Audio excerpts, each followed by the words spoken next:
आई गोपियों से कहा। गोपियों ने देखा भगवान की बांसुरी अधरों पे रखी है। गोपियों ने बांसुरी से कहा, बांसुरी तूने कौन से पुण्य किए हैं कि भगवान सदा तुझे अपने होठों से लगा के रखते हैं। ये बांसुरी सदा भगवान के होठों से लगी रहती है। गोपियां बोलती है, बांसुरी हमें तो तेरे से जलन होती है प्रभु, कभी हमें अपने इतने पास नहीं ले जाते जितने करीब तुझे रखते हैं। तूने कौन सा पुण्य किया है बहन। तब बांसुरी ने कहा कि सखियो, मैं बांस की बनती हूं और बांस की बनती हूं उस बांस की जो बांस भीतर से खाली है। बांसुरी किस बांस की बनती है? जो बांस भीतर से भगवान ने बांसुरी को होठों से क्यों सजाया है, होठों पे क्यों लगाया? भगवान कहते हैं जो भीतर से खाली है उसे मैं स्वीकार कर लेता हूं। इसलिए आप बांसुरी की तरह बनो, भीतर से बिल्कुल खाली हो जाओ।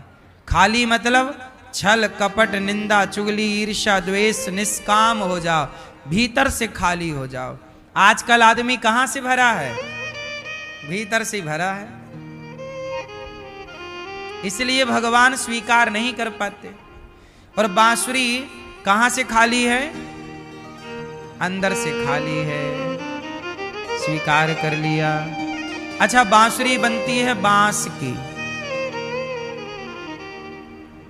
बांस में उसे काटा जाता है बांस को, फिर बांसुरी के आकार का काटा जाता है।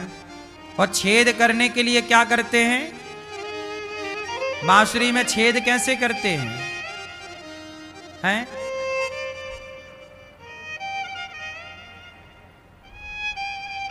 पहले जो बांसुरी बनती थी तो जलता हुआ उसे जलाते थे ना, वहां पर छेद जहां करना हो चिन्हित करके वहां पर जला देते थे तो गोल छेद हो जाता था। बांसुरी ने कहा कि दुनिया वालों ने मुझे काटा, मेरी छाती पर 7 छेद किए, फिर भी आज तक मैंने किसी को गाली नहीं दी। जब भी मैं बोली तो ऐसा बोली कि जहर से भरा हुआ सांप भी मेरी तान सुन के नाचने लग गया, और संत हो सज्जन हो मेरी तान सुन के नाचने लग जाता है। बांसुरी बोलती कैसा है? कैसे बोलती है? कड़वा बोलती है कि मीठा? कैसा बोलती है? मीठा। आप लोग कैसा बोलते हैं? बांसुरी से हमें सीखना है कि बांसुरी जैसे मीठा बोलती है ऐसे हमें भी मधुर बोलना चाहिए। ऐसा बोलना चाहिए, मीठा, बांसुरी की तरह। आप लोग भी जरा अच्छे से बोला करो, किसी को बुरा ना लगे, किसी का आपकी वाणी से दिल ना दुखे, अच्छा बोला करो। आजकल के लोगों को बोलने का भी ज्ञान नहीं होता, बोलते भी ऐसे हैं कि बड़ा उपकार कर रहे हैं।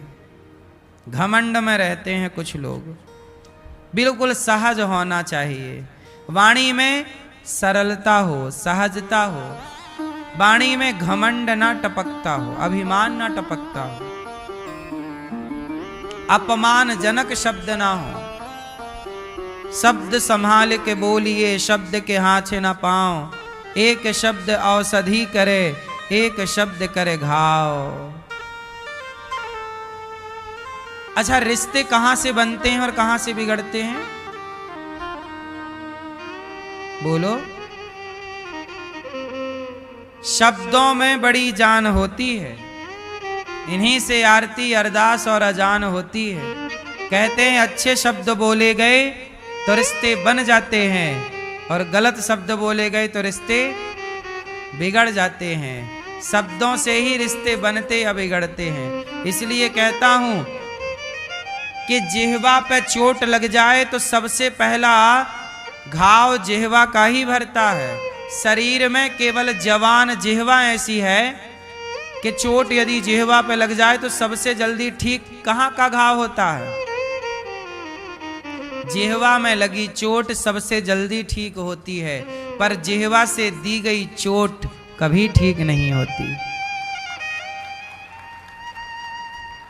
यदि आप जिह्वा से किसी को चोट देते हैं तो फिर वो कभी उसके घाव नहीं भरते। जिह्वा के घाव भर जाते हैं, पर जिह्वा से किए गए घाव, वाणी से किए गए घाव, इसलिए शब्दों को संभालिए और अच्छे शब्दों का चयन कीजिए। रिश्ते खराब ना हो, भाई से रिश्ता ना बिगड़े, परिवार से रिश्ता ना बिगड़े। आप इतना अच्छा बोलिए कि सब आपके बोलने से प्रभावित हो जाएं। लेकिन आपको गुस्सा आता है और आप कुछ ऐसा बोल देते हैं कि बात बिगड़ जाती है। हाँ या ना? अच्छा एक बात बताओ, हीरा और पत्थर,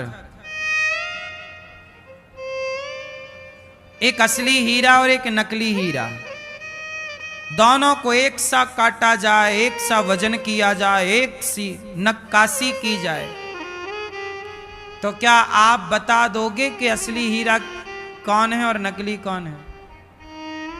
अच्छा जौहरी बता देगा कि नहीं?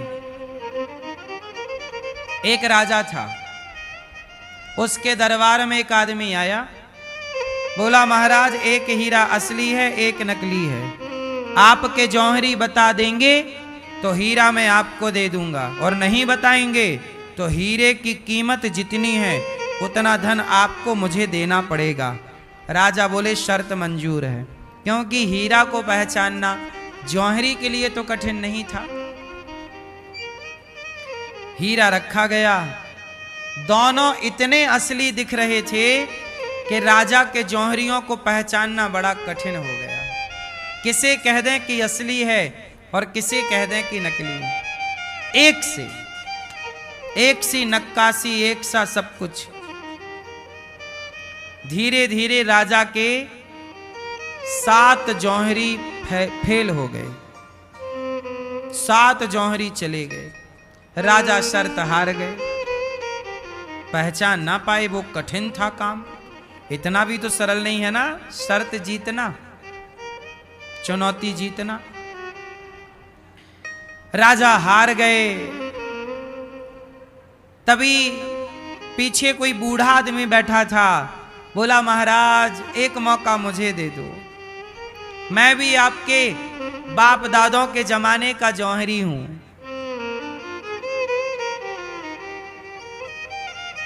पर मैं अंधा हूं, जब से आंखों में दिखना बंद हो गया तो आपके परदादाओं ने मुझे निकाल दिया था काम से, लेकिन आज मैं आपकी लाज बचा सकता हूं। तो राजा बोले कि देखो आपसे बड़े बड़े ये जौहरी हैं जिनकी आंखें हैं, आपकी तो आंखें भी नहीं। अब आप कैसे पहचानोगे कि असली हीरा कौन और नकली हीरा कौन?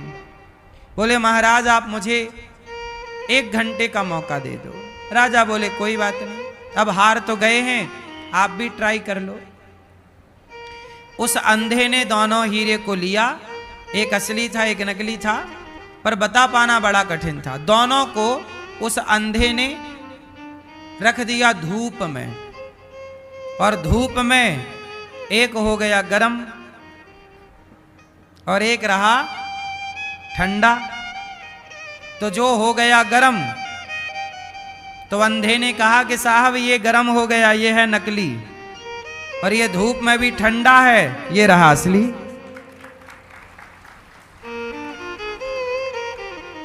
कितना सरल है। राजा बोले आपने कैसे पहचाना कि असली और ये नकली है? बोले जो गरम हो जाए धूप में वो नकली है, और जो धूप में भी गरम ना हो वो हीरा है असली।